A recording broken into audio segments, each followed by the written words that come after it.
Ya, baik. Bismillahirrahmanirrahim. Alhamdulillah, wasyukurillah, wala haula wala quwata illa billah. Pada malam yang berbahagia ini kita ingin dengar-dengar cerita tentang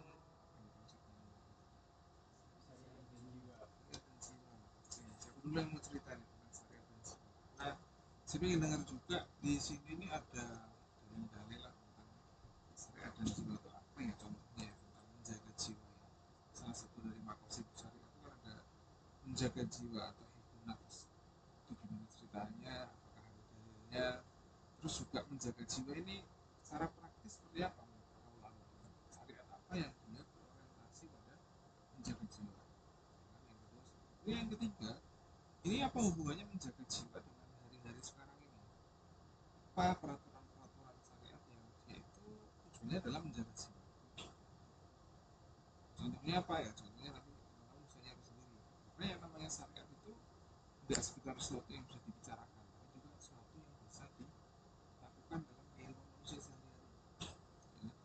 Yang namanya agama Islam itu sebagai agama yang cocok untuk seluruh umat manusia, ya, itu artinya agama itu punya hal-hal yang bisa dilakukan semua orang. Nah, itu kita harus punya poin seperti itu. Jadi nggak mungkin dalam syariat itu nggak bisa dilaksanakan, atau kalau dilaksanakan itu bikin rusuh, itu nggak mungkin. Pasti ada poin-poin kalau pelaksanaannya benar dan sesuai dengan apa ya istilahnya itu kaidah-kaidah dalam syariat dan dalam hukum-hukum fikih itu bagus. Nah, kita mau dengar dari siapa dulu ceritanya?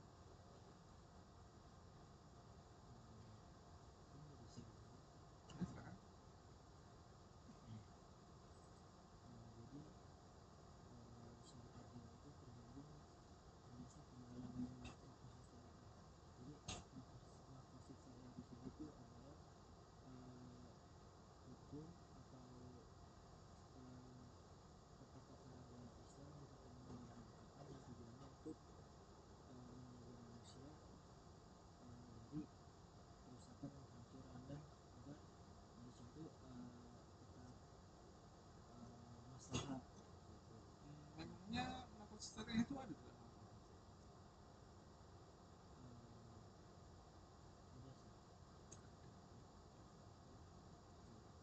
Itu apa dalilnya gitu?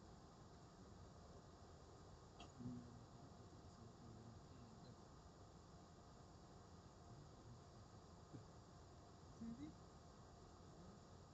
jadi sebenarnya kalau dibicarakan maksud syariah itu, kalau dibilang dalilnya ada apa enggak, sebenarnya enggak ada dalil yang eksplisit membicarakan tentang maksud syariah. Istilah maksud syariah itu enggak ada, ya kan? Jadi istilah maksud syariah itu adalah istilah yang dibuat oleh para ulama selanjutnya ketika membicarakan bahwa syariat ini punya tujuan nggak sih? Jadi dia bilang bahwa ada maksud syariat. Kalau dalam Al-Quran puasa misalnya, kutiba alaikum muslim kama kutiba alal ladzina min qablikum la'allakum tattaqun. Begitu aja.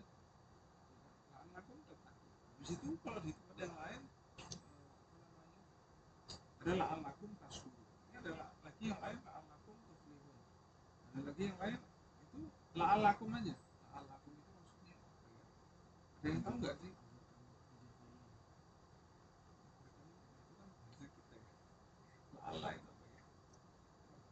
Bukan agar, tapi itu lebih ke semoga. Semoga saja dengan yang melakukan itu. Semoga itu memang bahasa supaya kita tuh nggak apa ya istilahnya tuh nggak menyalahkan syariat. Kamu udah melaksanakan ini kok kita masih kayak gini? Belum enggak. Kan di situ la'alakum. Allah di sini adalah apa namanya harf apa ya? Itu dalam pelajaran penting kamu tuh kan ada kan Allah, masa Allah apalagi tuh hurufnya agak berat juga nanti. Laita, laita andai kata, asa, ya, semoga. Tapi kan semoga ini adalah semoga ya, mudah-mudahan. Deh, mudah-mudahan sama semoga beda lagi. Suka asa itu Innal laili fatahajjad bihi nafilatan lak. Asa ayyab asakaro buka. Mudah-mudahan. udah berusaha keras nggak semua nggak itu kayak ada harapannya lah, kita mengharapkan sesuatu. Puasa itu kan kita mengharapkan sesuatu, kutiba alaikum syiyam la'allakum. Apakah terus semua orang yang puasa auto bertakwa? Enggak lah, karena itu semoga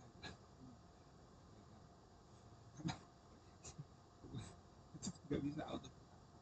Nah, jadi kita tadi lihat la'allakum tuflihun, la'allakum tattaqun. Itu adalah dalil bahwa berarti ada tujuan dalam. Tujuannya apa? Ya memang secara terus oleh bertakwa supaya anda mencapai kemenangan. Nah, sekarang menangnya kayak gimana nih? Itu tadi yang disebut sifat tadi itu apa sih? Nah, coba lanjut ya. Tujuan utama puasa itu istilahnya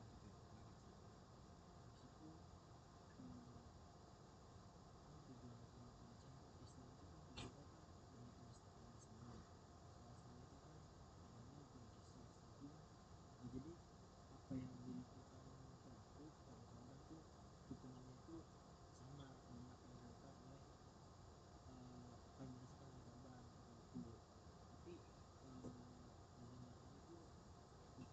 Tapi di zaman ini tuh hukuman kisos tuh dipertentangkan, soalnya ada istilah hak asasi manusia. Jadi di sini tuh ada kontradiktif ya antara kisos itu apakah baik atau buruk. Soalnya ada pandangan lain yang menyatakan bahwa itu tidak sesuai dengan peri kemanusiaan. Jadi kisos itu dalam hukum apa sih?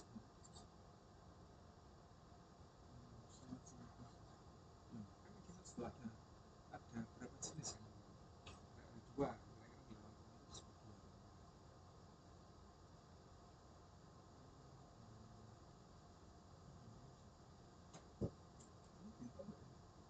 Gimana tuh? misalkan kalau disengaja dengan kan pelaku ada di situ gitu. Itu kalau waman qatala mu'minan muta'ammidan fajaza'uhu jahannam, itu jelas waman qatala mu'minan. Tapi kalau waman qatala mu'minan khata'an fatahriru raqabatin mu'minah audiyatun musalamatun ila ahli. Nah, sekarang dia kisah yang mana? Ya, ada lagi misalnya dalam perang, ya ayyuhalladzina amanu kutiba alaikumul qisasu fil qatla al hurru bil hurri wal abdu bil abdi wal unsa bil unsa faman ufiyalahu. Nah, ini dia. Karena yang wajib itu adalah memaafkan itu tadi. Memang kisos itu tujuannya supaya orang itu saling memaafkan. Maksudnya kayak gitu. Tapi kalau orang itu nggak usah dikisos sudah bisa memaafkan, ya udah. Ya kan? Al ainu bil aini wal anfa bil anfi wal uduna bil uduni was sinna bis sinni. Dan seterusnya itu ada. Jadi apa namanya? Kisos untuk orang yang terbunuh. Ya kan? Terbunuh itu sengaja atau nggak sengaja? Sebenarnya dua hal lagi. Kalau muta'amidan itu kayak pembunuhan yang berencana. Tapi waman qatala mu'minan khotoan, nah itu ada ayatnya. Khotok berarti apa?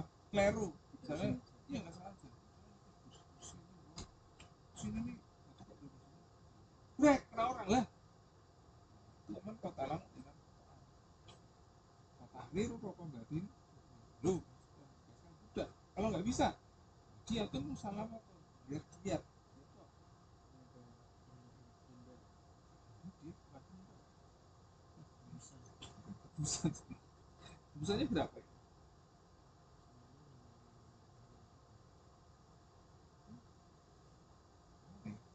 Memang ini sebenarnya buat dia tuh musalamat. Itu sesuai dengan budayanya. Berapa? Pernah tuh dia saya dengar teman saya itu temannya anak ada orang gitu kan. Bapaknya itu bayar dia cuma 2 M. Itu dia pakai gitu. Jadi emang nyawa seorang dalam Islam itu sangat dihargai. Tapi bukan berarti terus asal kisos saja, nah itu salah. Jadi dalam kisos itu berlaku hukuman yang apa, sangat ketat. Bahkan kalau emang nggak yakin mau mungkin jangan dikisos. di Indonesia kan tidak terjadi. Kenapa? Karena kita gimana ya, orang emosi, orang tuh begitu gini matanya aja lah colok lu, nggak semudah itu colok mata malah kena yang lain itu kan tambah balasan juga nggak habis kan gitu. Makanya yang paling penting itu faman ufiya lahu min akhihi syai'un fattiba ada lagi ayat yang lain diulangi lagi. Jadi yang paling penting adalah memaafkan. Bagi sosial, sosial itu kalau mau dikerjakan bisa-bisa aja. Cuma dampaknya kayak apa kan? Itu tadi. Karena masyarakat kita belum mungkin ya tidak seperti itu juga kan. Artinya, ini para ulama di Indonesia itu ada budaya yang menarik dari zaman dulu ketika Islam awal di sini sudah nggak kisos-kisosan juga tangan dan lain sebagainya itu mungkin di daerah-daerah tertentu saja itu pun juga sama apa ya orang bilang Indonesia. Nah, itu tentang kisos itu. Nah, sekarang aspek menjaga jiwanya kayak apa nih?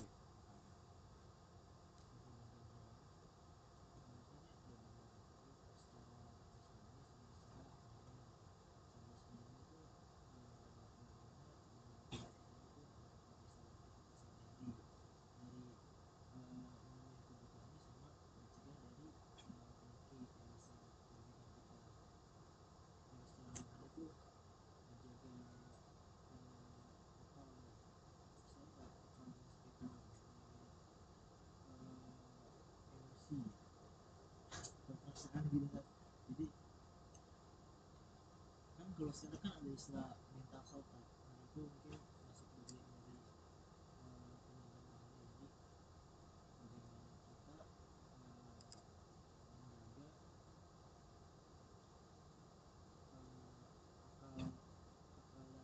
kita agar tetap selaras ya. Jadi kecemasan, ketakutan,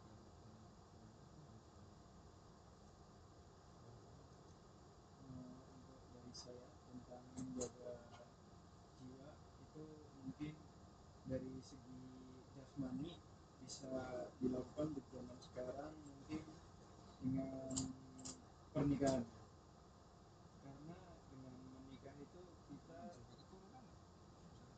ya maksudnya dalam menikah itu kita bisa ini lah menjaga jasmani kita dari segi kita kan juga terbuat dari iman dan hawa nafsu kan. Jadi untuk terpenuhi dan tidak melanggar syariat Islam. Ini kata-kata orang menikah sulit dipercaya. Masalahnya gini teman-teman sekalian, itu juga perkataan itu orang juga sering ngomong kayak gitu. Saya tanya lagi, emang kalau udah nikah benar-benar hawa nafsu bekerja? Iya. Nah, enggak, jawabannya adalah enggak. Jawabannya adalah enggak. Makanya kalau orang itu bilang bahkan baru dimulai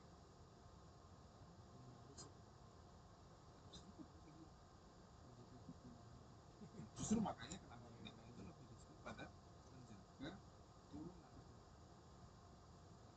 Emang itu keturunan apa yang dijaga? Manusia itu. Kenapa? Karena zaman-zaman sekarang orang bilang kan dunia ini makin padat jadi tuh banyak populasi ini di daerah-daerah masih sepi dan di kota iya jadi kayak gitu. Kenapa? Itu karena sistem ekonomi yang didukung uangnya adalah melalui pemerintah. Jadi karena ada itu orang ini cari ekonomi itu dibangun berdasarkan hutang. Usaha apa yang dilakukan? Hutang. Nggak salah sih, tapi itu loh kebiasaan sekarang. Kalau kita tuh gini, ketika kita mulai usaha apa yang kita lakukan? Kalau saya bilang adalah mulai dari diri kita sendiri. Modalnya orang itu sebenarnya dirinya sendiri. Apa? Berbuat. Dengan berbuat orang bisa mulai percaya. Itu yang paling penting. Modal minjem. Oh, siapa yang nggak bisa minjem uang kan ini? Dan yang penting bank itu akan mengaksesi kalau ada jaminannya. Ini apa?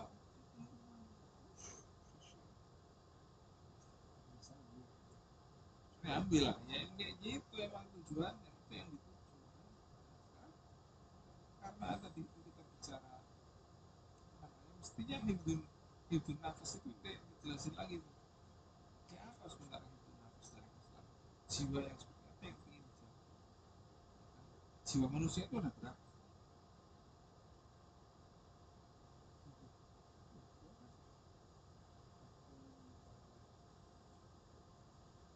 Itu adalah cara untuk kita itu menjaga jiwa. Kalau jiwa manusia itu kayaknya kita akan bicara betul ya. Jiwa manusia itu ada tiga. Kemarin itu siapa yang bilang? Jiwa tumbuhan, jiwa hewani, sama jiwa nasional manusia. Dan arah ini jiwa tumbuhan itu manusia itu tumbuh. Manusia kan tumbuh. Tumbuhan bergerak nggak bergerak. Ini manusia tumbuh nggak tumbuh. Itu jiwa tumbuh. Jiwa hewan, ya itu tadi jiwa hewan. Ini jiwa hewan. Hewan juga bisa ketawa. Tapi hewan tuh nggak ketawanya nggak kayak gini. Hewan tuh bisa marah. Hewan bisa marah. Iya hewan bisa marah kalau kita ini dan lain sebagainya. Tapi marahnya hewan itu tidak seperti manusia. Manusia punya kemampuan bertutur, punya rasa, punya kemampuan bertutur. Dan ngomong itu harus benar-benar ditata. Oh begitu kan? Ketika kita menghargai para ulama terus kan, itu nggak kita seperti hewan. Ini ada tiga jiwa yang harus dijaga. Jiwa tumbuhan jelas, kita bicarakan. Menjaganya gimana? Sama kayak menjaga tumbuhan, gitu kan? Dengan nutrisi, gitu kan? Nah sekarang untuk menjaga jiwa hewannya kayak apa? Gerak. Gerak fisik itu adalah jiwa sosial. Sosial itu adalah manusia sebagai makhluk sosial. Hewan berkelompok bukan bersosial. Hewan itu berkelompok secara insting. Ya, hewan itu memang berkelompok secara insting. Kelompok secara insting itu apa? Ada hewan yang hidup dalam kelompoknya. Ada kelompok ada nggak hewan yang nggak berkelompok? Ada. Capung. Ada kelompok capung. Tapi kelompok serigala ada. Kelompok apa lagi tuh? Kelompok lebah ada. Dia bikin rumah bareng-bareng. Nah, capung rumahnya di mana? Nah, itu berarti dia bukan hewan yang berkoloni. Hewan hidupnya koloni. Satu tempat tinggal bareng begitu. Semut berkelompok. Ada semut ya ada sendiri mungkin. Tapi habis itu kan nanti tambah banyak. Kalau capung kan enggak. Dia tertarik insting aja. Atau hewan-hewan seperti laron. Sudah kelompok yang sedang ada. Dia kenapa jadi laron yang datang? Udah gitu. Nah sekarang kalau manusia, kayak apa menjaga jiwa manusia?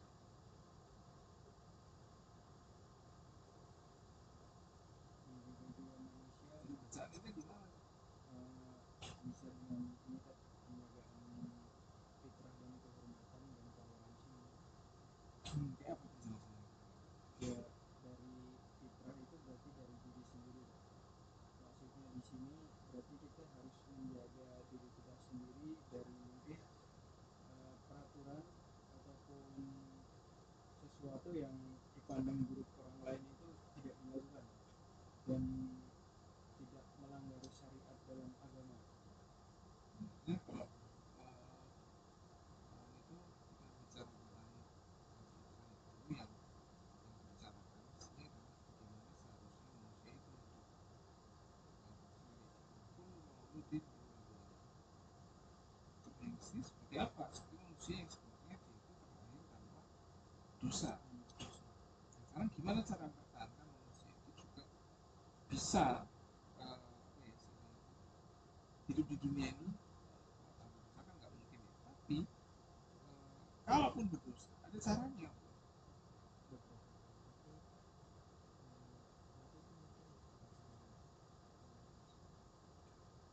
Nah ya disitulah takwa ini dan takali. Kenapa takwa ini dan takali itu penting? Itu ngomong apa tadi itu? Itu kayak membuang sifat benci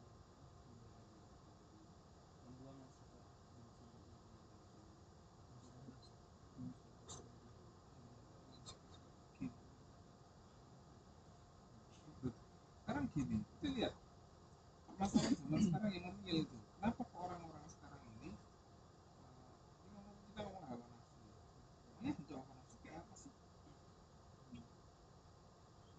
lambu al-hawa. lebih hemat Harus itu berarti kembali kayak apa? di sesuatu ketika Indonesia Indonesia kan sangat nasionalis ya. Kalau misalnya dia itu mendukung demokrasi, kalau misalnya sekarang batas dia apa yang dia lakukan itu melewati apa yang seharusnya tidak dilakukan tuh Soal anak ini, bahwa itu adalah suatu celah yang sangat menjerumuskan.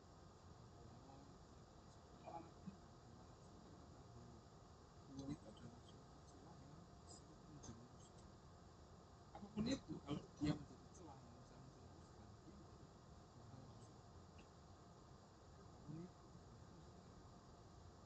Kenapa nggak bisa? Karena segala yang baik itu bisa berakhir dengan buruk. Bisa aja. Orang misalnya kayak gini. Gini, pada zaman keemasan Islam aja, misalnya udah ratusan tahun nggak ada perang. Emangnya setelah itu turun-turun rajanya seperti apa? enggak lah. Kan nggak kan? Ya, mungkin hidup dalam kenyamanan Terus kalau walaupun muncul pertanyaan, kenapa sekolah? Ini sekolah agamanya udah damai, terus juga kita mau apa aja bisa. Tapi ketika orang dalam kondisi seperti itu, ini sekarang orang bilang banyak keluar dari zona nyaman. Ya nggak apa-apa sih, cuman dalam Islam itu sebenarnya bukan gitu. Tapi kita kembali ke zona yang nyaman itu seperti apa? Nyaman itu dalam suatu yang tidak sampai terseret pada hawa nafsu yang kita miliki. Sekecil apapun itu kalau menyeret kita pada hal-hal yang produktif, ya kita jadi nggak bisa tahu diri dengan keadaan sekitaran. Itu juga bagian dari hawa nafsu. orang pengen tidur, dia pengen bangun nggak sebenarnya? Pengen Juga harusnya kayak dia harusnya kalau harusnya itu kalau udah lapar kan itu kan, tapi kan nggak bisa juga lagi misalnya begitu sampai salah itu juga jadi apa yang seperti itu. Itulah namanya hawa, sesuatu yang apa namanya didul akil, bukan hawa mati didul, sesuatu yang berkebalikan, sesuatu yang rasional. Itu adalah perasaan ingin berkuasa itu juga termasuk.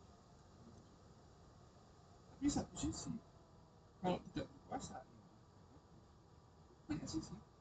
Makanya untuk melatih itu ya kita harus melakukan banyak hal. Melatih hawa nafsu itu bukan terus kita terus itu nggak bisa kayak gitu juga. Itu adalah level yang menurut saya level yang apa ya istilahnya itu mungkin bisa, tapi jadi homestay itu cuma dari sisi apa ya rohaninya doang. ya justru gini, yang namanya rohani itu bisa nggak ke bawah ke kehidupan sehari-hari, itu yang paling penting. Saya gini, kita ngaji, kita sholat, bisa nggak sih perilaku sholat sama ngaji kita terbawa ke keseharian? Contohnya apa? Kita sholat karena memang mau disiplin sholat, bisa nggak terbawa ke kehidupan sehari-hari kita disiplin? Itu yang bagian yang paling sulit, dan itu harus kalau bisa tidak perlu diingatkan orang lain.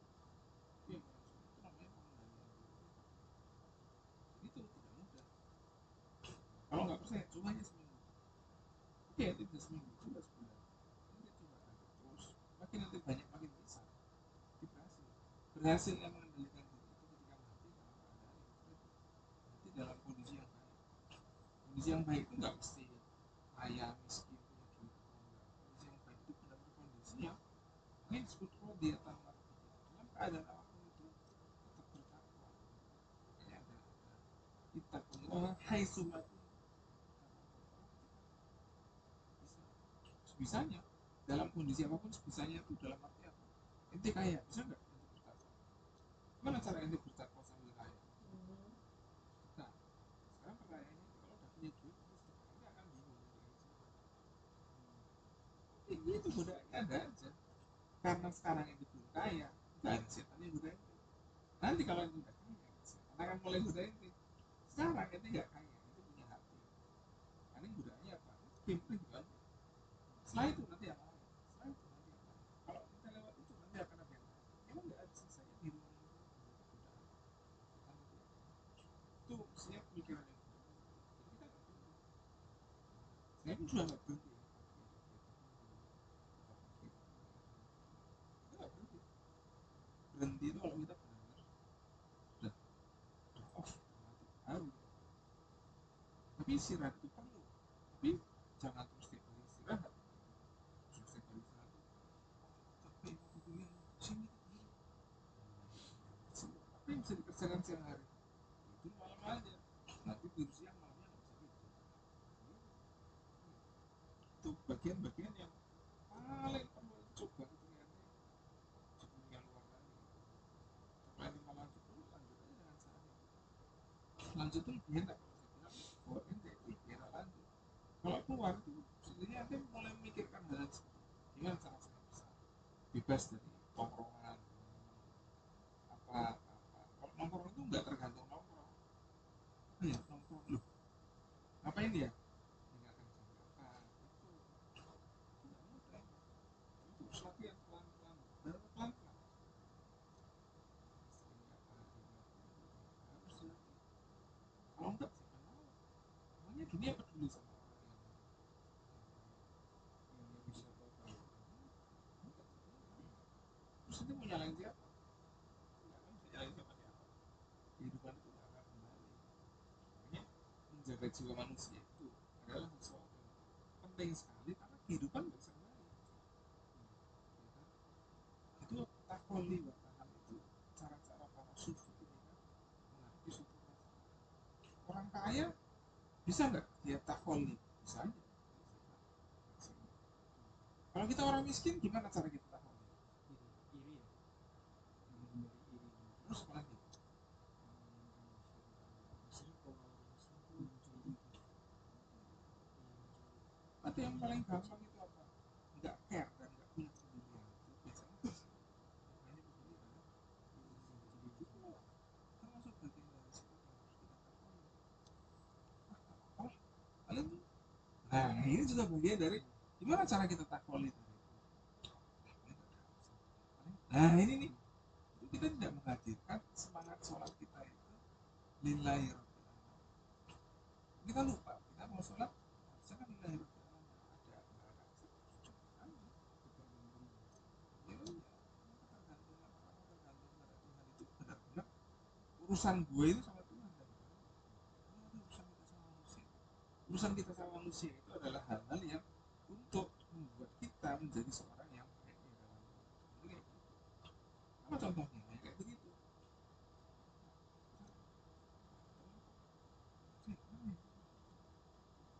Kepedulian itu sulit. Urus diri sendiri itu sudah sulit. Ini sekarang ini gimana? Udah punya nggak?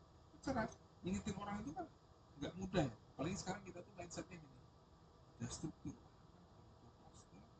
Nah itu juga. Oh, anak kan nggak disuruh. Ah, udah nggak apa. Ya, maksudnya kalau kita punya kepedulian itu, jadi bisa tadi bilang katanya ada ini. Jadi nggak.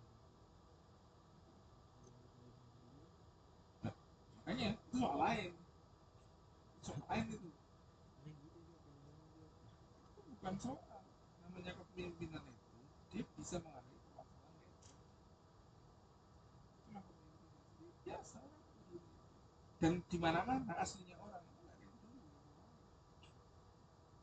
Nah, sekarang gini pertanyaannya, apakah orang yang kaya kaya itu dia nggak peduli pada orang lain?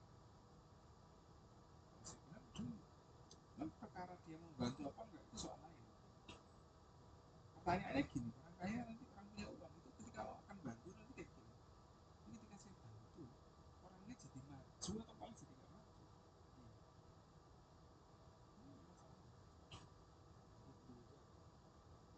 Itu sesuatu yang terkait dengan maju atau nggak maju.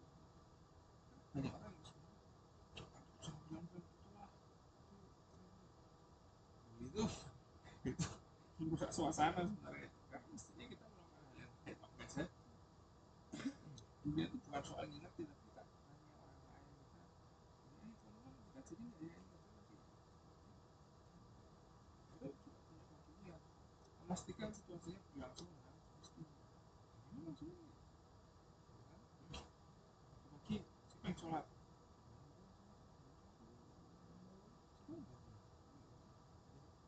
Kepedulian itu bagian dari tanggung jawab kan? Loh, nggak mesti. Tapi kalau orang bilang itu bagian dari tanggung jawab pada sama manusia, tapi saya bilang kepedulian itu adalah sesuatu yang kita tinggal, bukan sesuatu yang wajib. Ya, pengurus tanggung jawab. Tapi kalau peduli, Kepedulian peduli itu di atas tanggung jawab. makanya di situ ada ihsan, itu dari segi iman, tanggung jawab atau Islam. Jadi dia kepedulian itu sudah masuk pada iman. Mau kayak gini tuh lihat hadisnya tentang iman. Apa namanya al imanu bid'un wa sab'una syu'aban. A'laha kalimatul la ilaha illallah wa adnaha imatatul adha.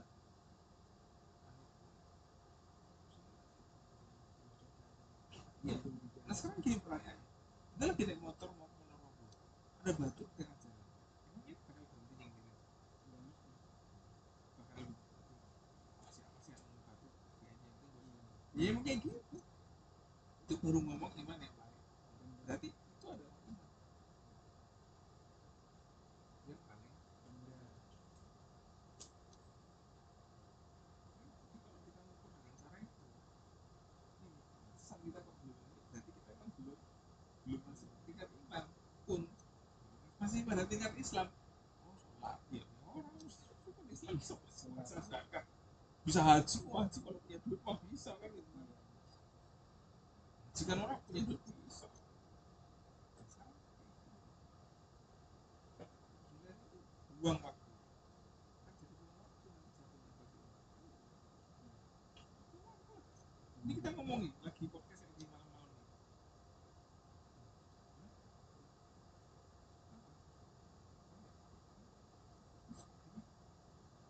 Cerita pada kakak kelas saya sebagainya boleh aja ngomong gitu. Cuman saya rasa ini kan semester 2, makanya semester 2 itu totalitasnya harus targetnya mereka tuh mengerti kehidupan ini bagaimana berjalannya, bukan seperti yang kita pikirkan. Itu yang paling sulit karena kita tuh memikirkan kehidupan itu hanya seperti yang kita pikirkan. Kapan kita mikirin kehidupan dengan pikirannya orang-orang yang rajin-rajin di Ponorogo itu? Kapan kita mikirkan kehidupan berdasarkan pikiran kita? Pernah juga tanyakan mereka apa pikiran kehidupan hanya sekedar yang kita pikirkan. Tapi kalau sampai itu bisa mikirkan kehidupan berdasarkan pikiran orang lain, ceritanya bagaimana?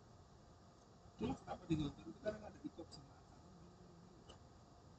Supaya kita ini juga bisa mikir, kenapa sih orang itu begini terus ya? Jadi bukan kita untuk nyalahin orang yang melanggar, kita bisa mikir kenapa sih dia kayak gini. Oh jadi kepemimpinan itu begitu lahir. Karena kepemimpinan itu lahir dari situ.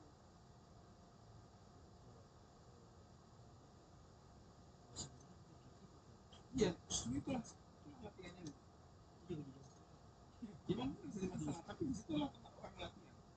Resikonya kan besar. Tapi kalau berhasil, Jadi peduli. dan itu memang yang harus dilakukan. Dan saya pun jangan juga, tapi masih dipikirkan ada benarnya itu resikonya besar untuk tidak benar sebenarnya. Misalnya kita nih di sini repot sekali ngurus manajemen sana, harus dikasih jauh-jauh yang ribet, kayak salah, terus yang ini yang itu. Karena kita kalau belum daftar ulang tapi kita masih bicara di luar sana, gak ada yang nyari, dilihat aja namanya di kampus orang nggak ngurus. Ada teman saya kayak gitu. Dia kerjanya itu kalau extracurricular tuh dia ngambil manajemen. Emang nggak salah, tapi high risk makin besar resikonya, makin besar pula keuntungannya yang akan keluar. Kalau nggak ada ikut jamaah ya pemimpin itu nggak akan lahir dari mana. Yang tanggung jawabnya kayak sudro, harus masker itu pemimpinan akan lahir dari Fendi ini kan jadi ketua apa saja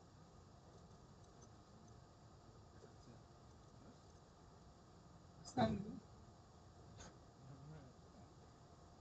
sem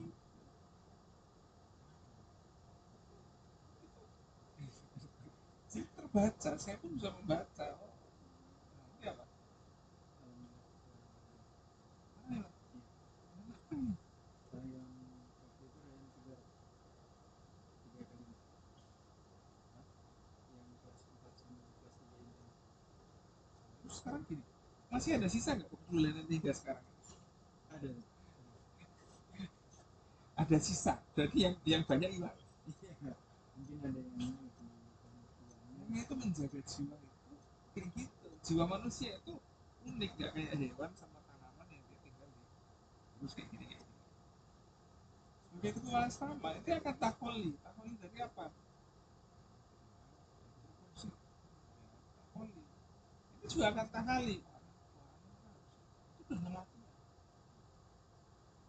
maka sekarang gitu ini dulu tuh nilai ta'ala terus gelar itu biar ini akan mulai menjawab itu sekarang sekarang ini nah ini jadi sedikit apa aja terus hasilnya apa sekarang masuk molor mau pembuktian lihat nggak ada bobot ini nggak ada asalnya berarti berarti ente melakukan sesuatu itu sama kayak orang itu melakukan kayak tadi itu itulah kenapa taholinya atau tahap ini jadi tolong banget karena ditunjuk jadi ente belum melakukan taholi dan juga melakukan yang sulit setelah orang itu dapat kayak gitu itu dia kan naik habis itu dia turun dia lagi naik kayak gitu jadi itulah yang ada di kota dan lucu gitu maksudnya di angkatan saya itu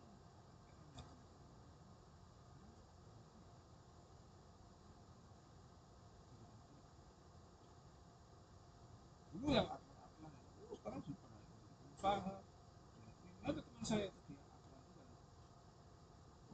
dia punya usaha bengkel mobil padahal dulu atlan tapi kenapa nanti nah atlan dia suka belajar dia tuh ngapain coba dia tuh atlan tuh sore-sore itu keliling di rumah dia ikut basket ikut bola terus mungkin ada acara apa ikut lagi kasat itu ikut kasat juga keren nih terus lagi ada apa gitu perpus semua ada sebuah jadi oke dia atlan tapi literally dia tuh belajar kalau ngomong kenal ya kalau saya ya kenal tapi juga atlan terus juga nggak mampu juga tapi dia kerjakan itu dia suka bareng-bareng di asrama sekarang dia balik ke rumahnya itu ya tidak mampu dia ini apa yang dia kerjakan bersih-bersih lingkungan sekitar terus ngajar TPA masjid itu aja kayak kita habis itu apa lama-lama jadi kepala desa bagaimana asalnya coba yang itu bukan hanya satu orang ada satu lagi teman saya di Bali ada lagi teman saya di sana baru juga jadi guru di Banjarnegara itu malah bisa juga gitu atlan iya atlan semua itu atlan jadi kenapa ya itu tadi ini jadi ketua karena itu tadi pergerakan udah ketika saya bilang nah kan dulu udah terus sekarang orang lain terus ini kapan naiknya habis ini mau berhenti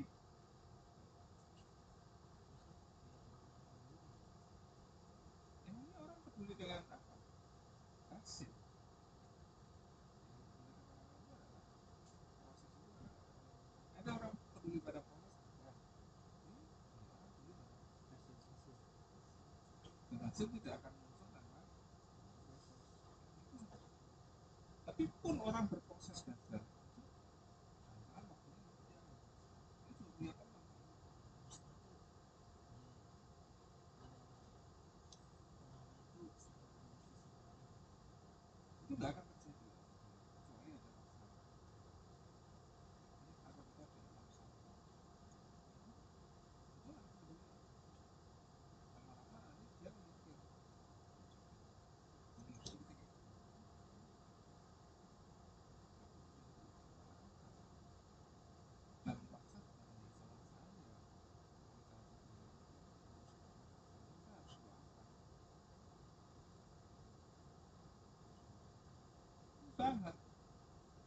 juga ke sini.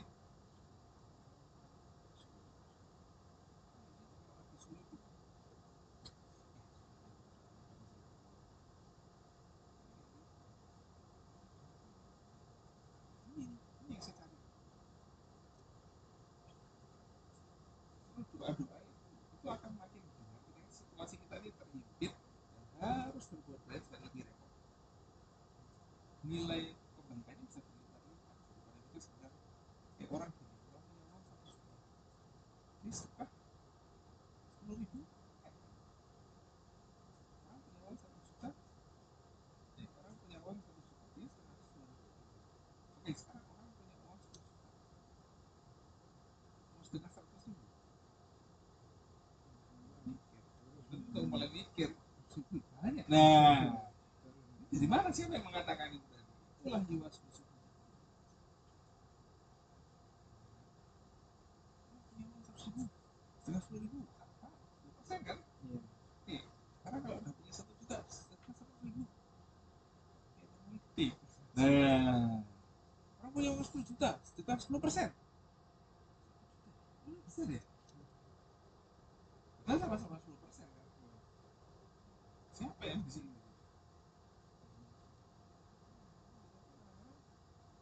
Iya. Memang kita di pondok itu juga menghadapi situasi yang memang kacau, gak ideal, dan juga membuat kita tuh kepikiran untuk orang menolong. Jadi kalau menurut saya memang udah benar situasi di pondok ini. Itu kalau nggak jelas, itu bagi saya malah benar. Kalau terlalu jelas,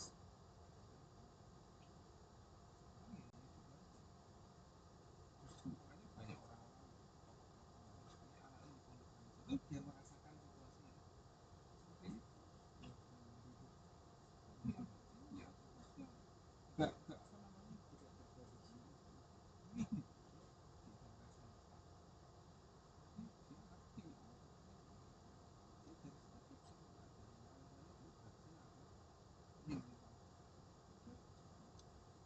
kenapa kayak orang-orang yang punya uang banyak dia nyekolahkan anaknya di tempat-tempat yang mahal-mahal yang memang fasilitas belajarnya bagus karena dia punya jalan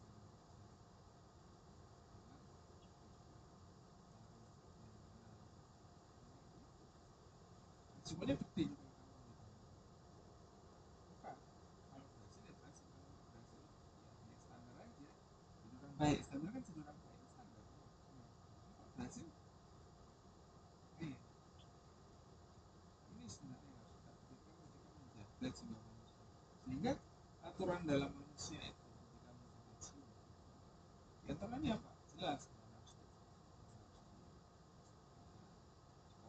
ya kan itu apalagi selain hal jadi kebahagiaan itu juga yang disebut bahagia itu kayak apa sih mager gitu orang yang mager juga kayak gitu ditanya ini mager gak hari ini enggak itu mager enggak Bahagia. bahagia Bahagia. bahagia senang Tidak perlu bahagia. nah ini masalahnya ini mencapai sesuatu apa yang dicapai dulu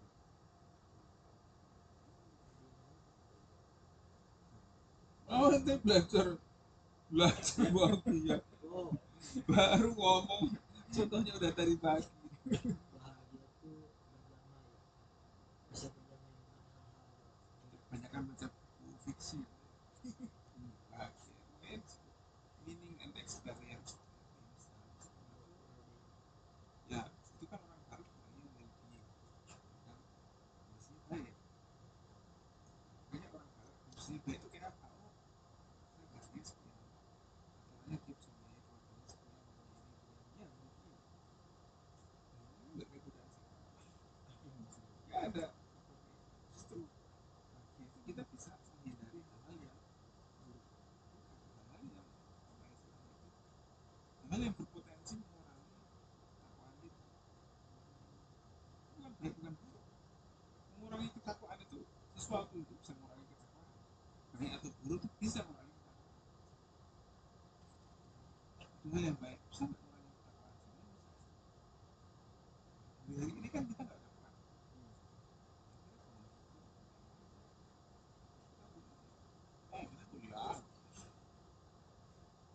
Coba ini zaman perang apa yang dilakukan?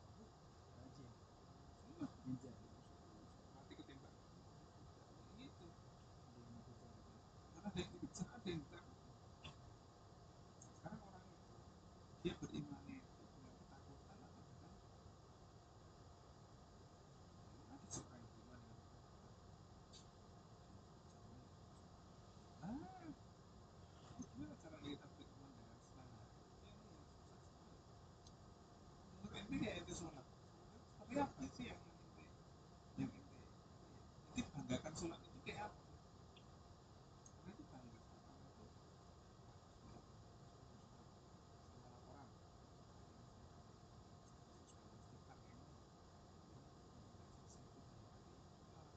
Selesai itu wah selesai mungkin selesai. Gak ada masalah dengan sesuatu yang baik atau buruk. Kerjaan itu nggak terkait dengan sesuatu yang baik atau buruk. Nggak bisa juga baik itu bisa buruk. Dan nggak bisa juga buruk itu nggak baik. Ini sesuatu yang bisa menghilangkan kita dari menjauhkan kita dari ketakwaan tadi itu yang bikin nggak bahagia. Artinya orang kena musibah kelihatannya sedih. Tapi kan misalnya gini, orang tuanya udah sakit lama, misalnya mamanya terus meninggal. Satu sisi mesti ada lega. Oh, alhamdulillah, mungkin besoknya udah diampuni. Oh, alhamdulillah, kita jadi bisa kerja yang lain. Banyak kan?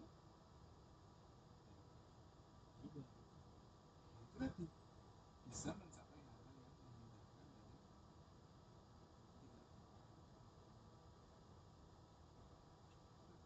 kondisinya apa? Bebas kondisinya. Kita bilang kondisinya punya rumah, punya rumah.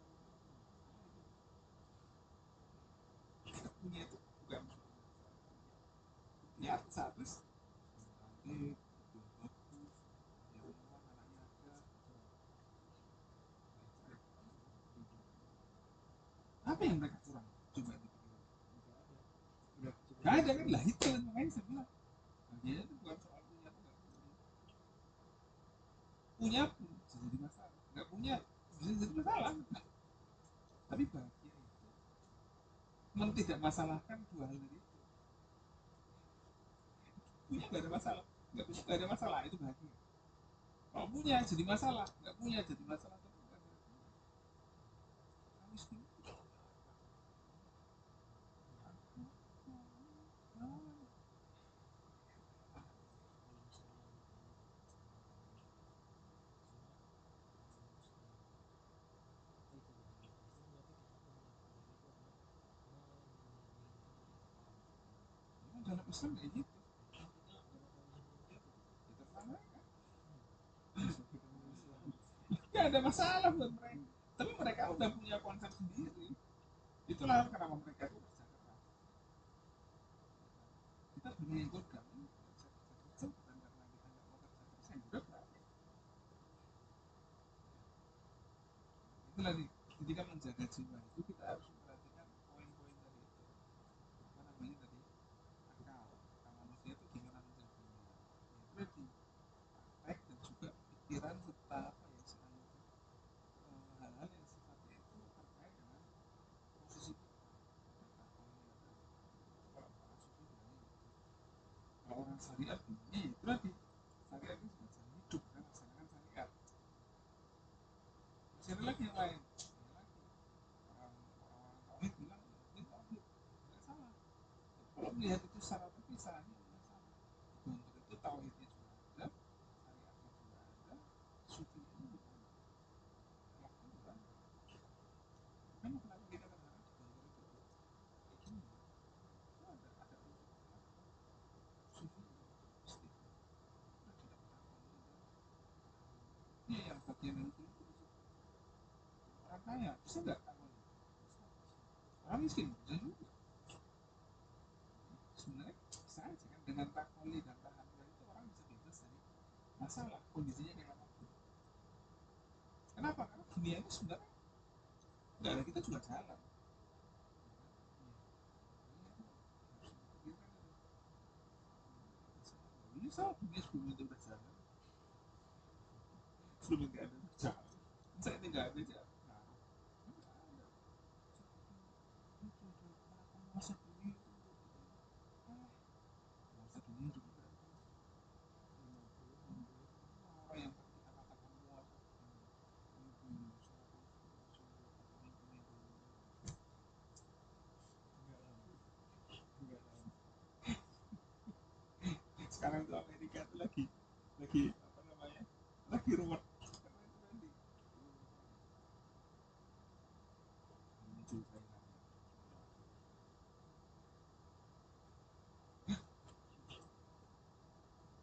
emangnya Amerika berdiri tahun berapa negara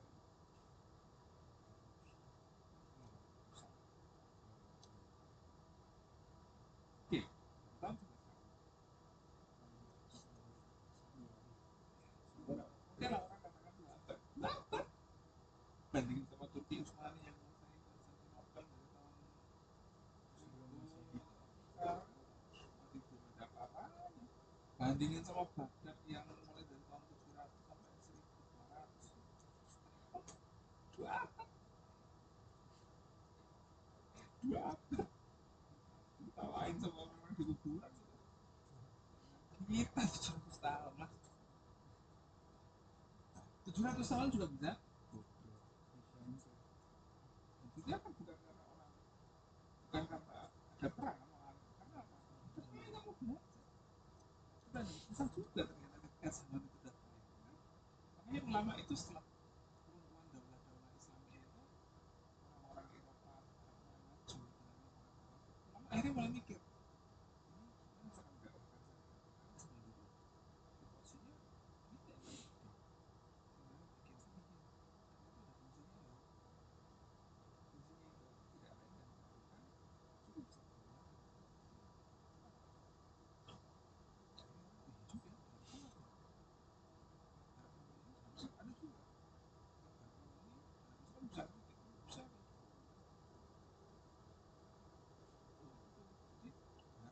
menghasilkan apa Islam bisa merespon apa bisa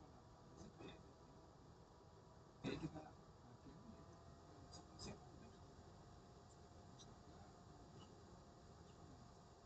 oh ini oh ini bagus dong nah gimana cara kita responnya oh ada kuliah subuh oh bagus dong dia juga lebih malam juga oh ada kuliah malam bagus dong berarti lupa oh enggak bagus ini bisa nggak kita kayak gitu sehari ini aja mungkin bisa besok lupa besok ada kuliah nggak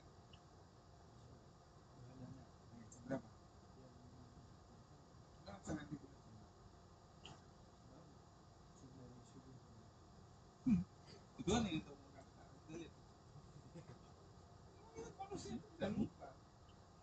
gimana caranya itulah harusnya itu mulai memikirkan cara caranya itulah kenapa doa itu perlu biar kita tuh dikaruniai oleh Allah benar kita ngawal setan sebenarnya nggak bisa makanya dalam Al-Quran itu selalu diajarkan kita untuk berlindung kepada Allah dari godaan setan aslinya nggak bisa aslinya nggak bisa kenapa karena yang setan itu iblis itu sudah ada duluan di manusia dari zaman Nabi Adam duluan kalau soal ilmu mereka lebih tahu dan mereka udah ada duluan kok dan mereka itu sistem pembelajarannya sistem kaderisasinya itu kuat nggak kayak bukan gimana coba itu pikiran jadi dulu tetap sini tetap ini iya jadi ketua PG udah gitu habis itu ya coba itu pikiran lagi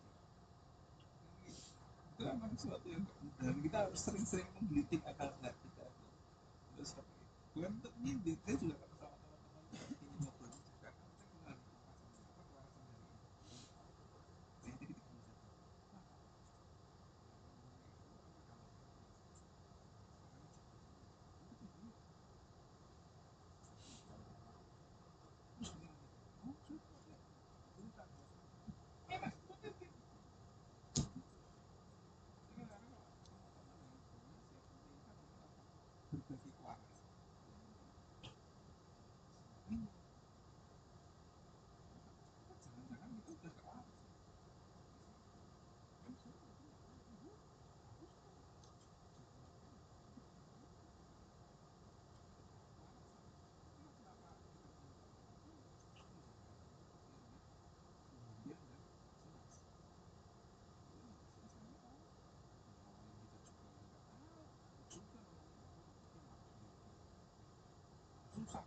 mau ngingetin juga capek akhirnya ini akhirnya tidak perlu. Jadi sikap-sikap itu pokoknya menjaga jiwa ini penting. Jadi siapa jiwa manusia yang terus kalau jiwa manusia yang sifatnya fisik, ilmu pengetahuan sekarang sudah cukup berkembang. Tapi kalau yang jiwanya yang rasional ini mulai jadi bersama kita kita yang mohon maaf nggak bisa kontrol langsung 24 jam habis ini istirahat mau apa ini nggak bisa kontrol kita. Makanya dalil-dalil tadi itu juga ini langsung tambahkan dalam ini ada dalam Al-Quran itu kayak gini tak diri wa ma bikum min nikmatin faminallah. Sehingga apa?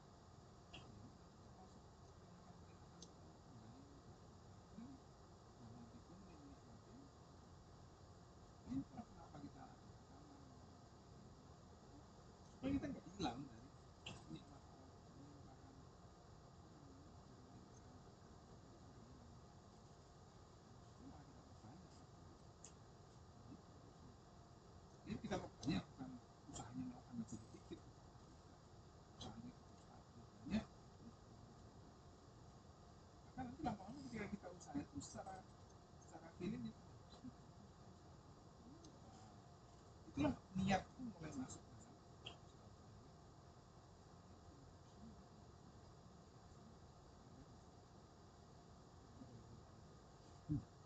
ini jangan melanggar yang lain, soal lain itu perkaranya. Jadi jangan merasa itu bakal bisa menaklukkan dunia juga. Itu kan ini anak-anak muda itu biasanya kayak gitu gayanya tuh. Wah, itu jangan. Kalau nanti bisa menaklukkan dunia, menaklukkan dunia ya ini untuk aja lah. Yang itu ada nggak bisa ente taklukin dunia apa yang mau ente taklukin? Dunia pikiran ente. Bahkan tanpa ente dunia udah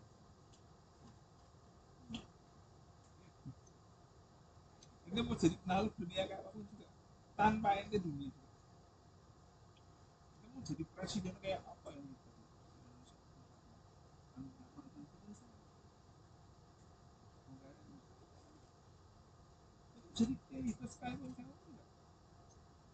Itu kan beda. Debatnya manusia. Jadi itu yang harus jadi pikiran kita dalam menjaga bersama.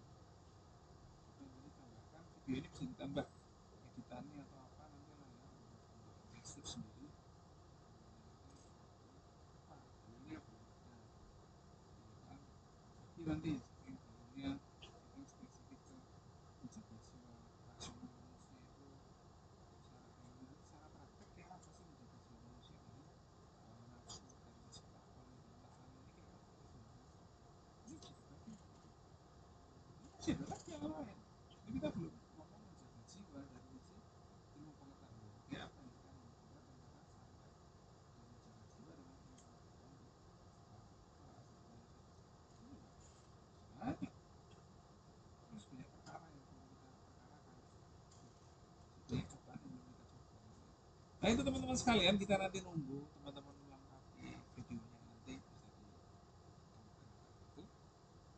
Terima kasih, kita jumpa lagi. Assalamualaikum.